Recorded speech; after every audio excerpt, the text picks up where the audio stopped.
Hello, ഇന്ന് tasty ആയിട്ടുള്ള ഒരു ഉള്ളിവടയുടെ റെസിപ്പി നോക്കാം. അതിനായി 3 സവാള നൈസായി കട്ട് ചെയ്തിട്ട് എടുത്തിട്ടുണ്ട്. അതിലേക്ക് 1/2 ടീസ്പൂൺ ഉപ്പും കൂടെ ചേർത്ത് നന്നായി മിക്സ് ചെയ്ത് 15 മിനിറ്റ് റെസ്റ്റ് ചെയ്യാം. അപ്പോൾ ദേ സവാളയിൽ നിന്ന് വെള്ളം ഇങ്ങനെ വരുന്ന രീതിയിലാണ് കിട്ടുക. ഇനി അതിലേക്ക് ചെറുതായി ചോപ്പ് ചെയ്തെടുത്തിട്ടുള്ള 1 ടേബിൾ സ്പൂൺ ഇഞ്ചി ചേർത്ത് കൊടുക്കാം.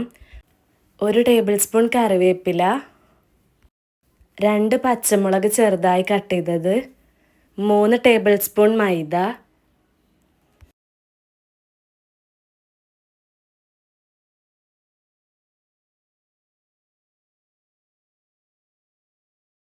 3 ടേബിൾ സ്പൂൺ കടലമാവ്,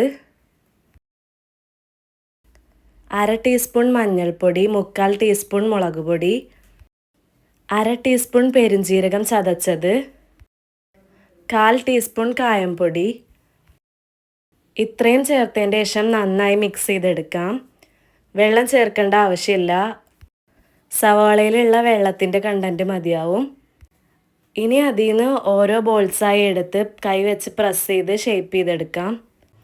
അങ്ങനെ ഞാൻ എല്ലാം ചെയ്തെടുക്കുന്നുണ്ട്. ഈ ഒരു മെഷർമെൻറ്റ് വെച്ച് 6 ഉള്ളിവട തയ്യാറാക്കാം. ഇനി ഓയിൽ ചൂടായതിൻ്റെ ശേഷം നമുക്ക് ഓരോന്നും ഫ്രൈ ചെയ്തെടുക്കാം. സിമ്മിലിട്ടിട്ട് വേണം ഫ്രൈ ചെയ്യാൻ. ഈ ഒരു രീതിയിൽ കിട്ടുന്ന സമയത്ത് നമുക്ക് എണ്ണയിൽ നിന്ന് മാറ്റാം.